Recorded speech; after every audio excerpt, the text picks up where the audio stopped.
आज के इस डेटा ड्रिवन विश्लेषण में सभी का स्वागत है। आज हम ग्लोबल फायर पावर इंडेक्स 2024 और अन्य विश्वसनीय सोर्सेज के जरिए भारत और पाकिस्तान की सैन्य शक्ति का एक बिल्कुल निष्पक्ष मानचित्रण करने जा रहे हैं। बिना किसी पूर्वाग्रह के हम सीधे आंकड़ों और तथ्यों के जरिए इस ऐतिहासिक प्रतिद्वंदिता की गहराई में उतरेंगे। तो चलिए बिना देरी किए इस चर्चा को शुरू करते हैं। एक नज़र डालते हैं आज के हमारे एजेंडा पर। हम शुरुआत करेंगे मैन पावर और रक्षा बजट से, और फिर वायु, थल और नौसेना की ताकत का आंकलन करेंगे। इसके बाद हम सिर्फ कच्चे आंकड़ों से आगे बढ़कर क्वालिटी, मिसाइल क्षमता और आखिर में सेनाओं की प्रतिष्ठा और जनमत का गुणात्मक विश्लेषण भी करेंगे। इस विश्लेषण की शुरुआत एक बहुत ही चौंका देने वाले आंकड़े से करते हैं, 15 लाख। दरअसल ये आंकड़ा उन 15 लाख फ्लडलाइट्स का है जो भारत पाकिस्तान सीमा को हर रात रोशन करती हैं। ये रोशनी इतनी ज्यादा तेज है कि इस बॉर्डर को आउटर स्पेस से भी बिल्कुल साफ देखा जा सकता है। ये विशाल पैमाना ही दुनिया की चौथी और सातवीं सबसे मजबूत सेनाओं के बीच की टक्कर को दर्शाता है, जिसका आज हम मूल्यांकन करने वाले हैं।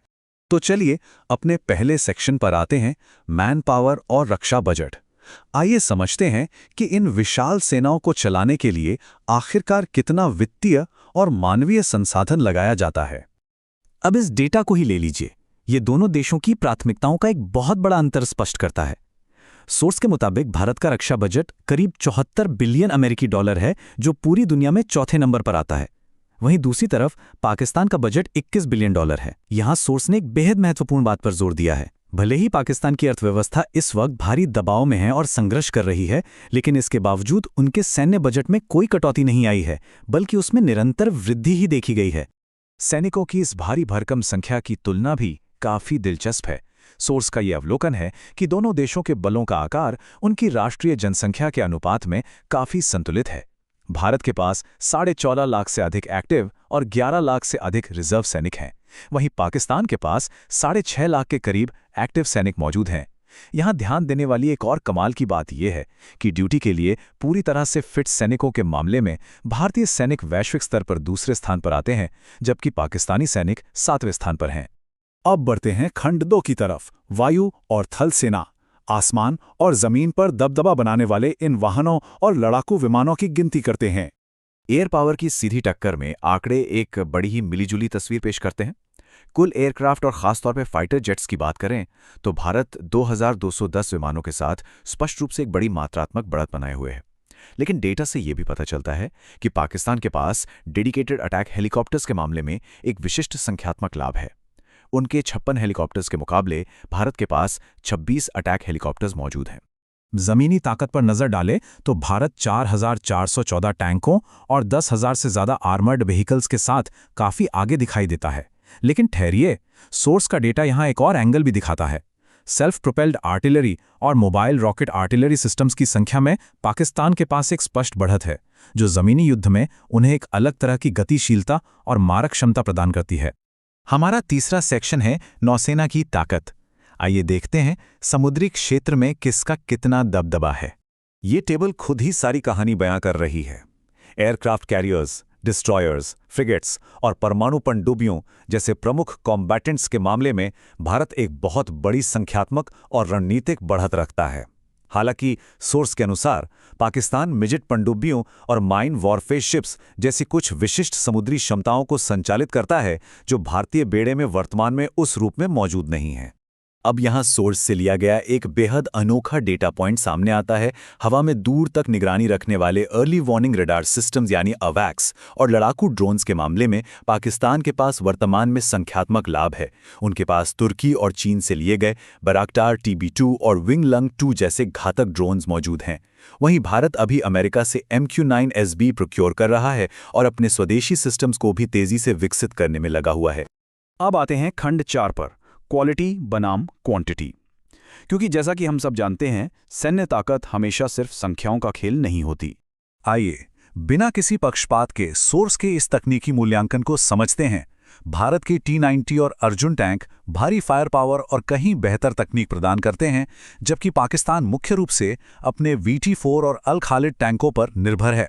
लेकिन जब बात सैनिकों को सुरक्षित युद्ध के मैदान में ले जाने वाले वाहनों यानी इन्फेंट्री फाइटिंग व्हीकल्स यानी IFVs की आती है तो सोर्स स्पष्ट रूप से कहता है कि पाकिस्तान अपने M113 और अल फहद सिस्टम्स के कारण गुणात्मक और मात्रात्मक दोनों ही तरह से बढ़त रखता है।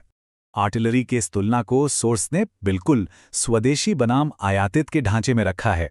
भारत का पूरा फोकस उच्च सटीकता वाले और स्वदेशी रूप से विकसित सिस्टम्स जैसे कि पिनाक पर है। दूसरी ओर पाकिस्तान भारी मात्रा में चीन से आयातित तकनीक पर निर्भर करता है। दिलचस्प बात यह है कि सोर्स का दावा है कि आर्टिलरी की संख्या में थोड़ी कमी होने के बावजूद भारतीय सेना की बेहतर ट्रेनिंग और हथियारों की अचूक सटीकता उस संख्यात्मक नुकसान की पूरी भरपाई कर देती हैं।